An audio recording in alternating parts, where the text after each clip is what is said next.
чогулгучу Айбек Карымов ыр дүйнөгө сагыныч деп аталган чоң программадагы концертин тартуулаганы турат 7 ноябрда Улуттук филармонияда. Ооба.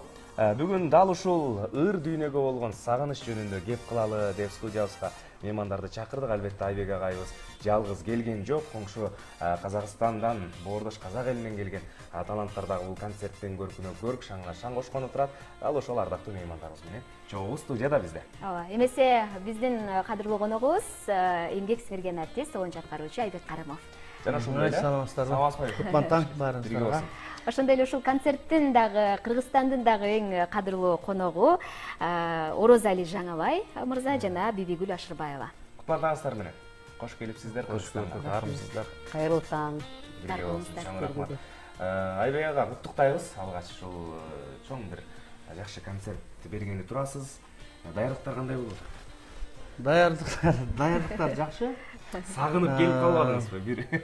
Эми сагынычты таркатуу максаты менен өзүңүздөр билгендей көп жылдан бери кичине тыныгып алып, нарк эшикти, берк эшикти сүзгүлөп жүргөн кайра чыгармачылыкка келип, кайрадан заман аркылуу кадырман кабай калк менен жолугуп отурганыма кубанычтамын.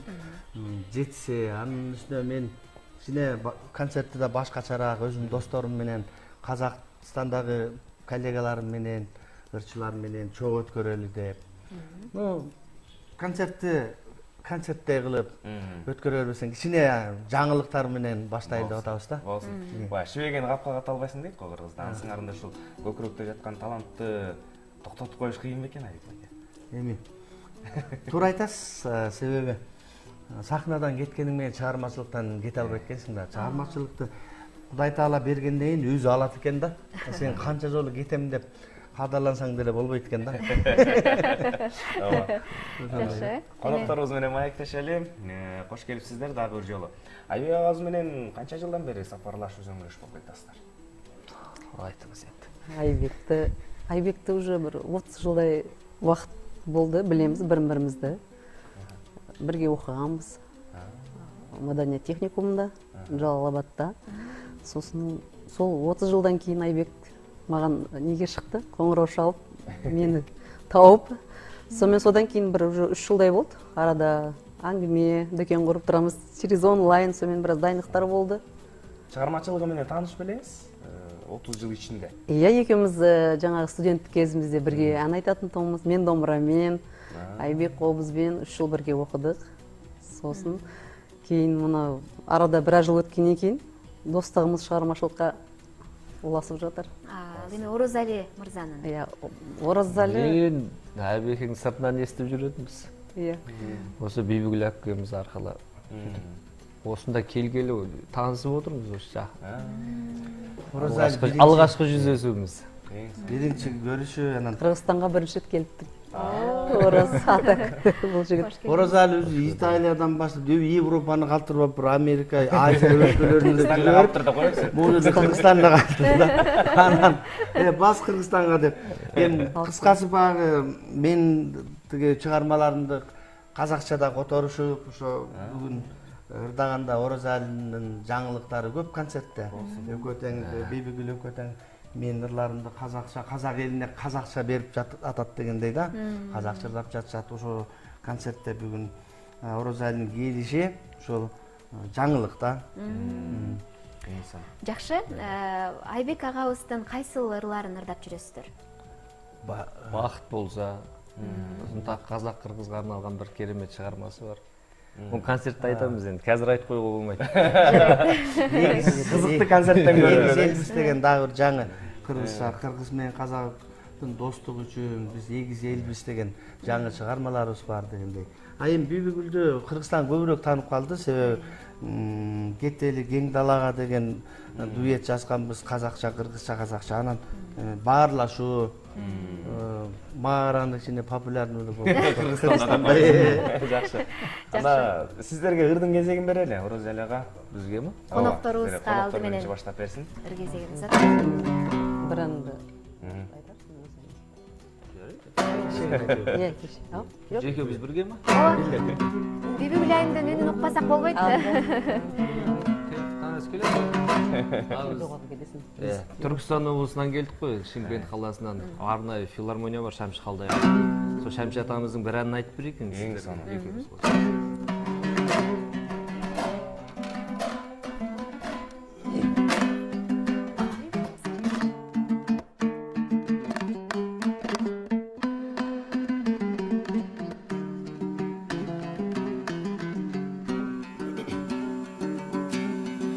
Өзіңмен арыстым, бойымда таныстым, жайнаған гүлдей құрбым сен, жағада тұрдым сен.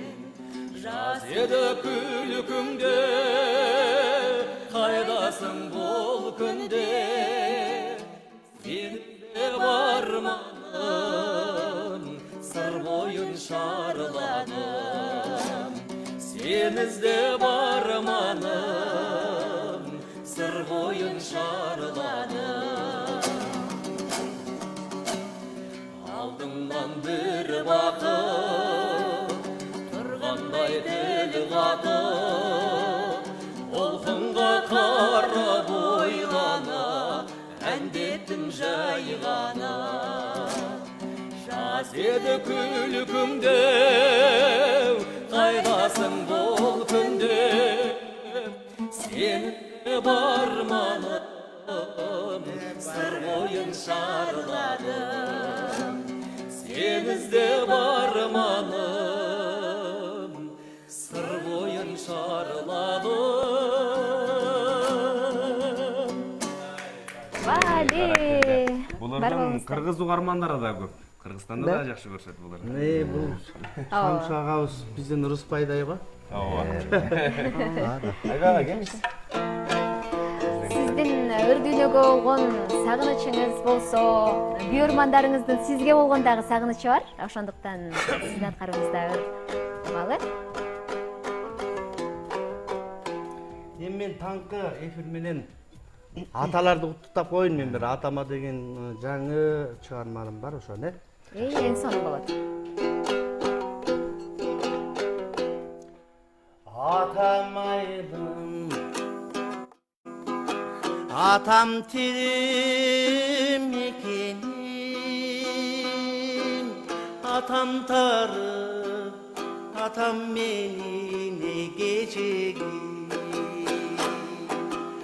Ulum degen, özünüzge tatır, boluş için ömür geçemin. Atam tarık, atam benim egecegim.